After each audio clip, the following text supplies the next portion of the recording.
पिछले वीडियो तक हम लोग द सॉलिड स्टेट को कंप्लीट कर चुके थे एंड आज की इस वीडियो से हम लोग नया टॉपिक स्टार्ट करने वाले हैं एंड टॉपिक है द लिक्विड स्टेट, यानी स्टेट्स ऑफ मैटर के अंदर हम लोग जान गए थे कि तीन स्टेट्स ऑफ मैटर होते हैं, जिसमें पहला होता है सॉलिड, दूसरा होता है लिक्विड एंड तीसरा होता है गैसियस स्टेट। ओके, ये तीन स्टेट्स आपको पढ़ने होंगे क्लास 9th के अंदर एंड यही तीन स्टेट्स होते भी हैं मैटर के।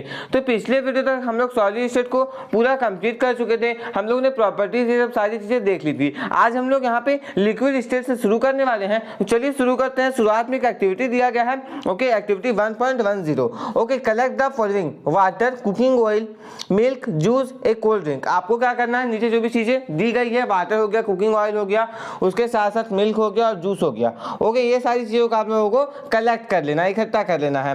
Containers of different shapes, put A 50 ml mark on this container using a measuring cylinder from the laboratory. देखिए, आपको ना ये सारी चीजें कलेक्ट करने के बाद डिफरेंट शेप्स के कंटेनर को कलेक्ट करना है एंड आपको 50 मिलीलीटर का मार्क लगा देना है इन सारे कंटेनर्स पे कि कहाँ तक आता है। ओके, नेक्स्ट है what will happen if this liquids are split on the floor. क्या होगा यदि इन सारी लिक्विड्स को फ्लोर में स्प्लिट कर दिया जाए, यानी फ्लोर में जमीन में फैला दिया जाए। तो measure 50 ml of any one liquid and transfer it to different container one by one. अब आपको क्या करना है, इनमें से किसी भी एक लिक्विड का 50 ml मेजर करना है एंड उसे आप लोगों को डिफरेंट कंटेनर्स में ट्रांसफर करना है। यानी यदि अभी ये सिलेंड्रिकल में है तो आपको इसे कोनिकल में करना है। ओके, उसके अलावा किसी दूसरे में करना है, स्फेरिकल में करना है, तो आपको डिफरेंट कंटेनर में डिफरेंट शेप के कंटेनर में उस लिक्विड को, उस पर्टिकुलर लिक्विड को ट्रांसफर करके देखना होगा। Does the volume remains the same? क्या वॉल्यूम सेम रह पाता है, ये आपको बताना है। नेक्स्ट क्वेश्चन है does the shape of the liquid remains the same? क्या जो लिक्विड का शेप था वो हमेशा सेम रह पाया? यानी जब उसको हम लोग सिलेंड्रिकल में डाले तो सिलेंडर का शेप लिया होगा, जब हम उसे कोनिकल में डाले होंगे तो कोनिकल का शेप लिया होगा। तो शेप तो वैरी कर गया, तो इसका आंसर तो नो होना चाहिए, क्योंकि डिफरेंट हम लोग डाल रहे हैं तो शेप भी लिक्विड का क्या होता जा रहा है, चेंज होता जाता है।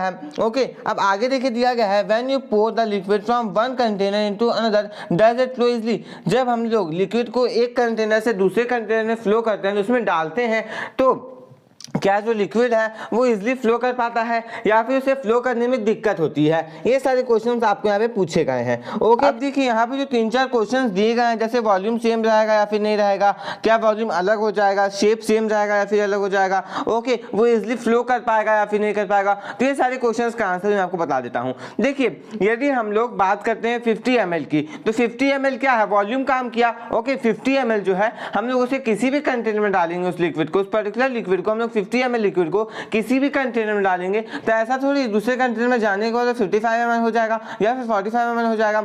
यानी हम लोग ये बोल सकते हैं कि वॉल्यूम सेम रहता है, भले शेप अलग हो जाए एक नए कंटेनर में जाने पर। ओके, अब यहाँ पे एक नेक्स्ट क्वेश्चन पूछा गया है कि क्या जो शेप है वो सेम रह पाएगा लिक्विड का? नहीं, ऐसा नहीं होगा, सेम जो है वो चेंज हो जाएगा।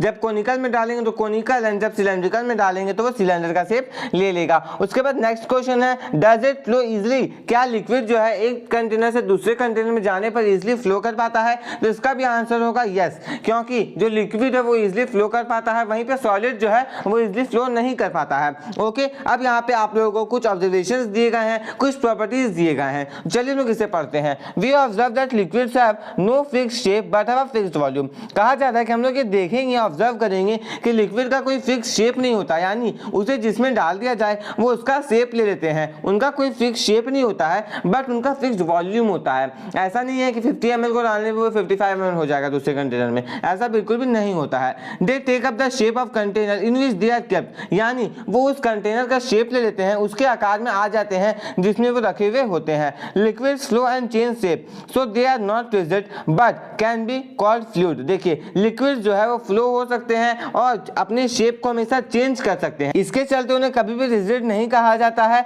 उन्हें फ्लूइड कहा जाता है। Refer to activities 1.4 and 1.5 where we saw that solids and liquids can diffuse into liquids. यानी देखिए यहाँ पे क्या कहा गया है, यहाँ पे कहा गया है कि आपको 1.4 एंड 1.5 एक्टिविटी में जाना है, जहां पर आपने इस चीज को देखा था कि सॉलिड्स और लिक्विड्स जो है वो लिक्विड में डिफ्यूज कर जाते हैं। The gases from the atmosphere diffuse and dissolve in water. And ये भी कहा जा रहा है कि एटमॉस्फेयर के जो गैसेस होते हैं वो भी वाटर में डिसॉल्व कर जाते हैं, डिफ्यूज कर जाते हैं। This gases specially oxygen and carbon dioxide are essential for the survival of aquatic animals and plants. अब बोला जा रहा है कि ये जो गैसेस होते हैं वो mainly oxygen O2 and CO2 होते हैं, that is carbon dioxide. Okay, and ये दोनों जो गैसेस है ये प्लांट्स हो गए, एक्वाटिक प्लांट्स हो गए, फिर एक्वाटिक एनिमल्स हो गए, फिर हम लोग हो गए, इन सभी के लिए जरूरत तो होती है इनकी। बट यहाँ पे मेनली एक्वाटिक एनिमल्स और एक्वाटिक प्लांट्स की बात की गई है क्योंकि वो वाटर में रहते हैं। एंड ऑक्सीजन कार्बन डाइऑक्साइड जो है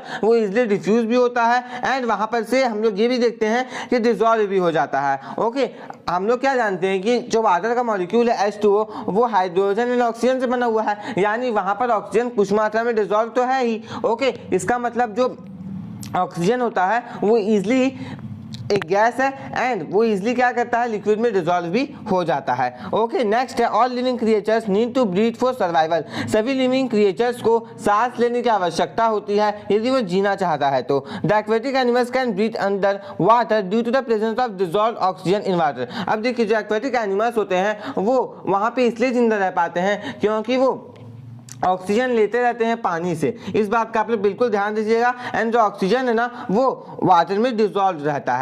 Thus, we may conclude that solids, liquids and gases can diffuse into liquids। अब हम लोग ये कह सकते हैं कि सॉलिड हो गया, चाहे लिक्विड हो गया या फिर गैसेस हो गए, ये सारे जो है वो लिक्विड में डिफ्यूज कर सकते हैं। The rate of diffusion of liquids is higher than that of solids. यानी यहाँ पे जो घुलनशीलता होती है लिक्विड्स में, क्या होता है कि सारी चीजें आपस में घुल जाती है। जब हम लोग सॉलिड जैसे चीनी डालते हैं पानी में तो चीनी भी घुल जाता है। ओके, ऑक्सीजन तो घुलता ही है, उसके साथ साथ जब दो लिक्विड हम लोग डालते हैं तो भी घुल जाता है। ओके, तो लिक्विड में सारी चीजें यहाँ पे आकर के घुल जाती है। एंड लिक्विड के डिफ्यूजन का जो रेट होता है ना वो सॉलिड से ज्यादा होता है, इस बात का आप लोग बिल्कुल ध्यान रखिएगा।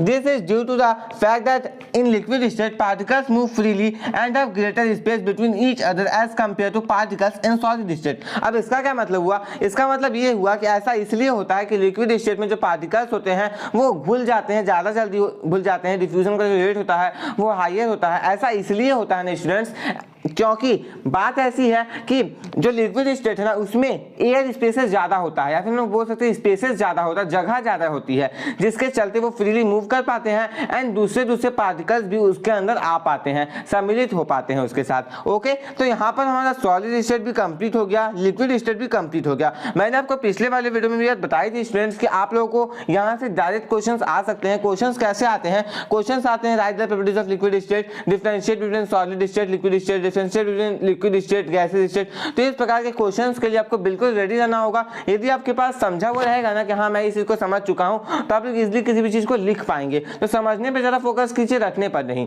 ओके, नेक्स्ट आता है द गैसेस स्टेट। अब गैसेस स्टेट क्या होता है, उसके क्या क्या प्रॉपर्टीज होते हैं, ये सारी भी आप लोग जान लीजिए। Have you ever observed a balloon cylinder filling a large number of balloons from a single cylinder of gas. क्या आपने कभी ऑब्जर्व किया है एक बैलून सेलर को जो कि बहुत सारे बैलून्स को एक सिंगल सिलेंडर से भरते जाता है, यानी उस सिलेंडर में गैस होता है एंड उस गैस से वो बहुत सारे बैलून्स को भरता ही जाता है। Inquire from him how many balloons is he able to fill from one cylinder. अब यदि आपको कभी अगली बार वो दिखे तो यहाँ बोला गया है कि आपको उससे पूछना है कि एक सिलेंडर से वो कितने सारे बैलून्स को भर पाता है। Ask him which gas does he have in the cylinder. और ये भी पूछना है कि उस सिलेंडर में वो कौन सा गैस रखता है। ओके, अब यहाँ पे एक्टिविटी 1.11 देखते हैं क्या कहा गया है।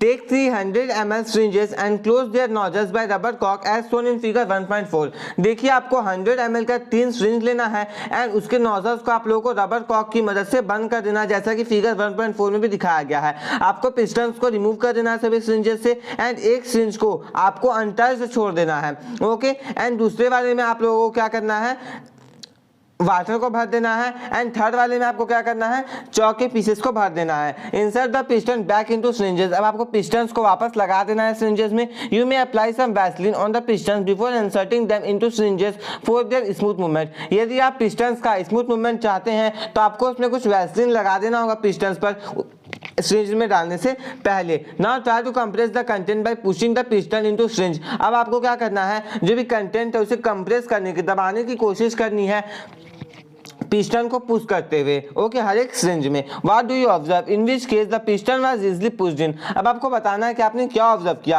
किस केस में पिस्टन जो है वो ज्यादा इजीली पुश हुआ था। अब इससे आप क्या इन्फर कर सकते हैं, क्या निकाल सकते हैं, इसका कंक्लूजन क्या होगा, मेनली आपको यहाँ ये पूछा गया है। तो देखिए आप लोग इस चीज को देखेंगे ना स्टूडेंट्स कि गैस जब होता है, जब खाली होता है तो इजिली पिस्टन जो अंदर जा पाता है, okay, and solid and liquid में पिस्टन जो है वो इजिली अंदर नहीं जा पाता है, क्योंकि देखिए दूसरे वाले में वाटर था एंड तीसरे वाले में पीसेस ऑफ चॉक था। तो दूसरा लिक्विड हो गया एंड तीसरा वाला क्या हो गया, सॉलिड हो गया। तो सॉलिड एंड लिक्विड की तुलना में जो पहला वाला था जिसमें हम लोगों ने कुछ भी नहीं भरा था, तो वहां तो एयर तो होगा ही, एंड जब हम लोग उसे कंप्रेस किए तो एयर जो है इजिली कंप्रेस हो गया। तो इससे हम लोग ये बोल सकते हैं कि जो गैसेस होते हैं वो हाईली कंप्रेसिबल होते हैं यदि हम लोग उसके कंपैरिजन में सॉलिड्स एंड लिक्विड्स की बात करें तो। The liquefied petroleum gas LPG cylinder that we get in our home for cooking oxygen supplied to hospitals in cylinders is compressed gas. क्या बोला जा रहा है कि जो एलपीजी खाना बनाने के काम में आता है, ओके, हमारे घर में, उसके साथ साथ जो ऑक्सीजन हॉस्पिटल्स में सप्लाई किया जाता है वो कंप्रेस्ड गैस होता है एंड उसे कंप्रेस करके सिलेंडर्स में भरा जाता है। Compressed natural gas is used as fuel these days in vehicles and CNG, यानी कंप्रेस्ड नेचुरल गैस को भी आजकल फ्यूल के रूप में यूज किया जाता है व्हीकल्स के अंदर, okay. Due to its high compressibility large volumes of gas can be compressed into small cylinder and transported easily. And देखिए उसकी कंप्रेसिबिलिटी बहुत ज़्यादा हाई होती है, ओके, तो बहुत ही बड़े वॉल्यूम ऑफ गैस को इजीली कंप्रेस किया जा सकता है एक छोटे सिलेंडर में। एंड देखिए जितना ज़्यादा छोटा होगा सिलेंडर ट्रांसपोर्टेशन उतना ज़्यादा ईजी होगा, ओके। तो कंप्रेसिंग या बोल सकते हैं कंप्रेसिबिलिटी ज़्यादा होने के चलते जो है गैसेस जो है वो छोटे छोटे सिलेंडर्स में भरे जा सकते हैं। We come to know that what is being cooked in kitchen without even entering there. बोला जाता है कि हम लोग ऐसा कभी कभी होता है कि हमें पता चल जाता है कि बिना किचन में जाए कि क्या खाना बनाया जा रहा है, okay, by the smell that reaches our nostrils. And ये कैसे पता चलता है, तो उसकी जो सुगंध है वो हमारे नाकों तक पहुंचती है, जिससे हम लोग पता लगा लेते हैं कि हाँ आज खाने में क्या बन रहा है या फिर क्या बनने वाला है। How does this smell reach us.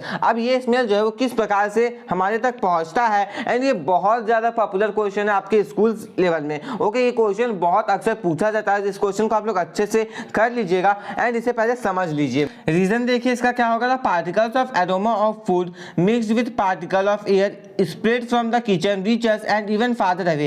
The smell of hot cooked food reaches us in seconds. Compare this with the rate of diffusion of solids and liquids due to high speed of particle and large space between them. Gases show property of diffusing very fast into other gases. अब देखिए यहाँ पे बोला जा रहा है कि food के एरोमा के जो भी पार्टिकल्स होते हैं ना वो एयर के पार्टिकल से मिल जाते हैं एंड किचन से दूर दूर तक पहुंच जाते हैं, उसके साथ साथ वो हमारे तक भी पहुंचते हैं एंड हमसे भी ज़्यादा आगे पहुंच जाते हैं, okay. The smell of hot cooked food reaches us in seconds.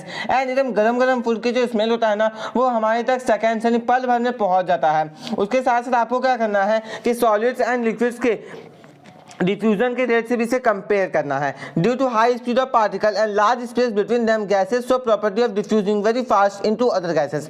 बोला जा रहा है कि पार्टिकल्स का स्पेस गैसेस स्टेट में बहुत ज़्यादा होता है एंड उनके बीच के पार्टिकल्स के बीच का स्पेस भी बहुत ज़्यादा होता है, जिसके चलते वो दूसरे गैसेस में डिफ्यूज जो करते हैं वो बहुत ज़्यादा फास्ट करते हैं, ओके। स्पेसेस ज़्यादा होने के चलते डिफ्यूजन का रेट ज़्यादा हो गया, ओके। जब डिफ्यूजन का रेट ज़्यादा हो गया तो वो फास्टली क्या कर पाते हैं, दूसरे गैसेस में डिफ्यूज कर पाते हैं, ओके। एंड इस बात का ध्यान रखिएगा कि वो लिक्विड से भी ज़्यादा तेजी से डिफ्यूज करते हैं अदर गैसेस में। In gases state the particles move about randomly at high speed. Gases state में जो पार्टिकल्स होते हैं वो रैंडमली हाई स्पीड पे मूव करते हैं। Due to this random movement the particles hit each other and also the walls of container. And इस random movement के चलते क्या होता है, जो पार्टिकल्स होते हैं ना वो एक दूसरे को हिट करते हैं, एक दूसरे को ठोकते हैं, उसके साथ साथ कंटेनर जिस कंटेनर में रखे जाते हैं उस कंटेनर के वाल्स को भी वो ठोकते रहते हैं। The pressure exerted by gas is because of this force exerted by gas particles per unit area on the walls of container। and gas के जो प्रेशर एक्सर्ट किया जाता है वो इसलिए होता है क्योंकि ये जो फोर्स है ना वो गैस के पार्टिकल्स के द्वारा एक्सर्ट किया जा रहा है, ओके। एंड अब देखिए आपको यहाँ पे एक डायग्राम दिया गया है, ये डायग्राम बहुत ज़्यादा इंपॉर्टेंट है, आप लोग इसे अच्छे से समझिएगा क्योंकि जिसकी भी जो रिजिडिटी है, जिसका जो फिक्स शेप है वो इसी पे डिपेंड करता है, इस बात का आप लोग बिल्कुल ध्यान दीजिएगा। देखिए सबसे पहले डायग्राम में आपको सॉलिड है, दूसरे में लिक्विड एंड तीसरे में गैस है।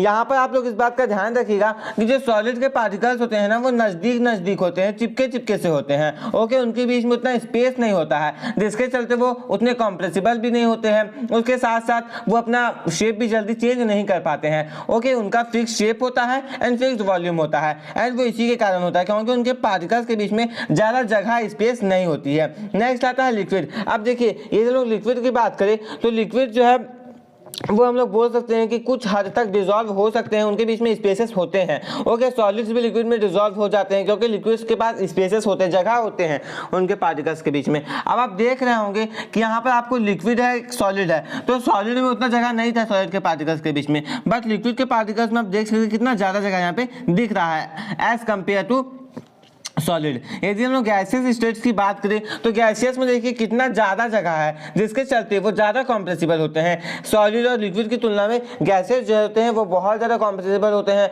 एक बहुत बड़े अमाउंट ऑफ गैस को भी छोटे से सिलेंडर में भर दिया जाता है इसी कॉम्प्रेसिबिलिटी के चक्कर में। ओके, एंड यहाँ पर इस बात का ध्यान दीजिएगा कि बहुत ज़्यादा स्पेसेस किस में होते हैं, गैस में। यदि लोग स्पेस की बात करें तो गैस में ज़्यादा स्पेस, उससे कम स्पेस लिक्विड में, एंड उससे कम स्पेस जो है वो सॉलिड में होता है। इस बात का आप लोग बिल्कुल ध्यान दीजिएगा। एंड मैग्नीफाइड पिक्चर आपको दिया गया था। अब हम लोग नेक्स्ट टॉपिक देखते हैं। नेक्स्ट टॉपिक है can matter change is state. क्या मैटर जो है, जो भी मैटर होता है वो अपने स्टेट को चेंज कर सकता है। अब स्टेट को चेंज करने का क्या मतलब हुआ, यानी सॉलिड से लिक्विड में आना, लिक्विड से गैस में जाना, गैस से सॉलिड में आना, तो क्या ऐसा हो सकता है? वो सारी चीजें आपको इस टॉपिक के अंदर पढ़नी पड़ेगी। देखिए, we all know from our observation that water can exist in 3 states of matter, solid as ice, liquid as familiar water and gas as water vapour. बोला जा रहा है कि हम लोग इतने ऑब्जर्वेशन के बाद ये बोल सकते हैं कि वाटर के 3 स्टेट्स होते हैं। ओके, एंड वाटर को उसे क्लासिफाई किया जा सकता है कैसे, वाटर सॉलिड है आइस के रूप में, लिक्विड है वाटर के रूप में, गैस है वाटर वेपर के रूप में, भाप के रूप में। ओके,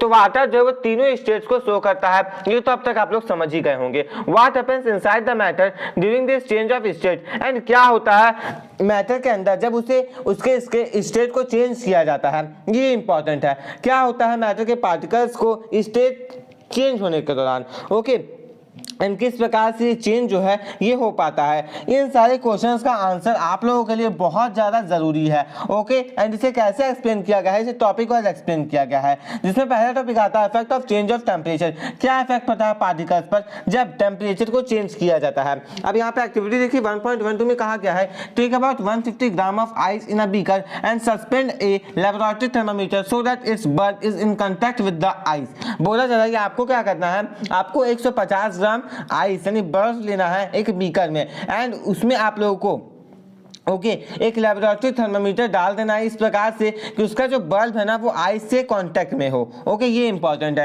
एंड यहाँ पे आप डायग्राम में भी देख सकते हैं किस प्रकार से दिया गया है। ओके, आपको फर्स्टली क्या करना है, conversion of ice to water and conversion of water to water vapour. Ice को पहले वाटर बनाना है एंड वाटर को फिर वाटर वेपर बनाना है। ओके, उसके बाद क्या करना है, लो फ्लेम में आपको बीकर को हीट करते जाना है। अब देखिए जब हम लोग बीकर को हीट करेंगे तो टेम्परेचर को आप लोग नोट करना आप लोगों को कि कब जो आइस है वो पिघलना स्टार्ट हो गया। ओके, टेम्परेचर को नोट करने का काम आपका। अब देखिए यहाँ पर जब टेम्परेचर नोट कर लेंगे आप लोग कि किस टेम्परेचर पे पूरा आइस जो है वो वाटर के रूप में चेंज हो गया, बदल गया।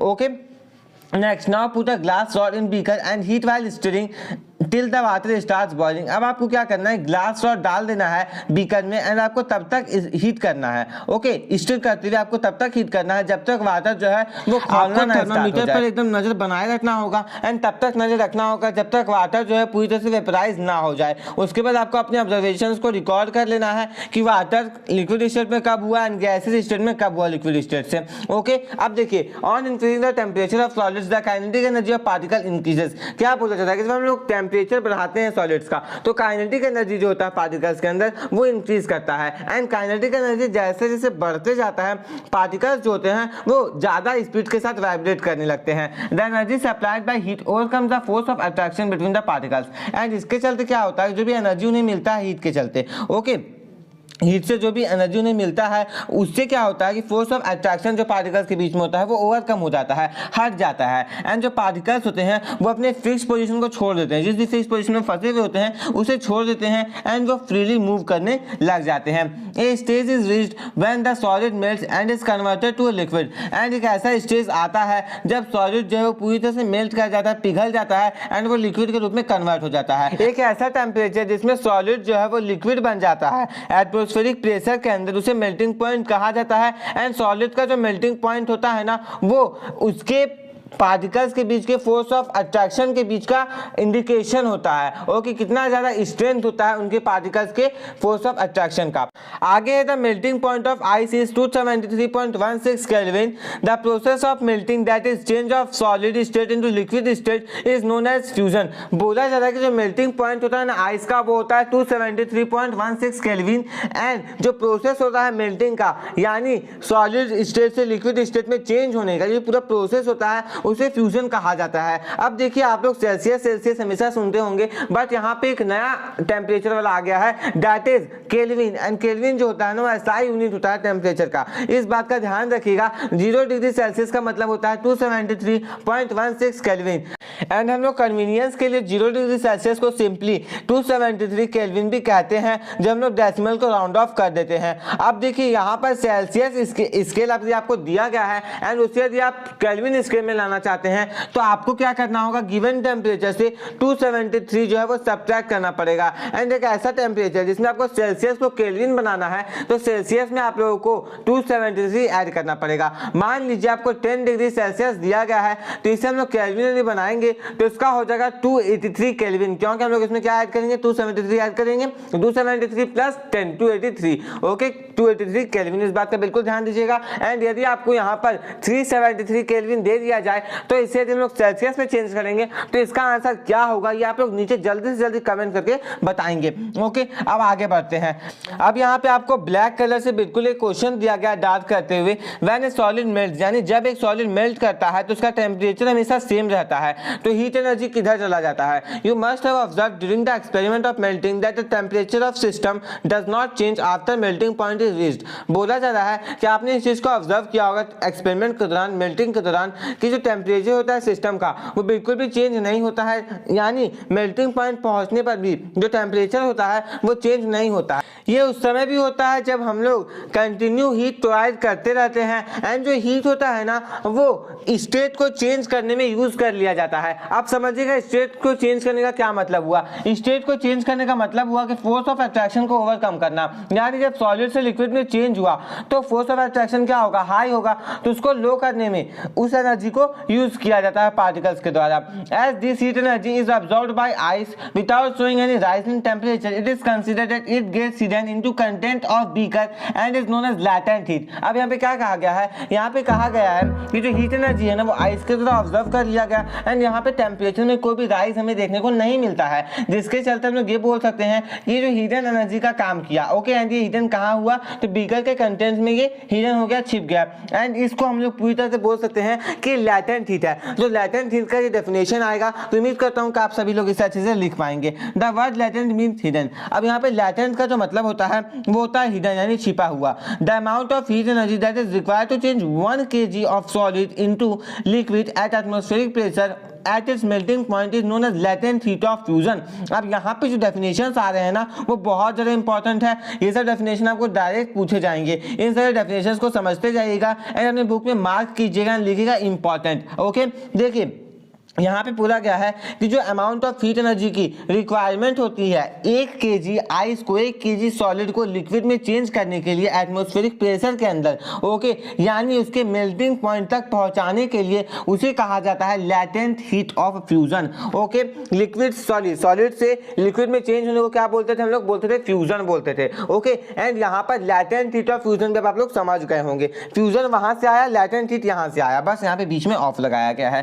So particles in water at 0 degree Celsius to 73 Kelvin have more energy as compared to particles in ice at the same temperature.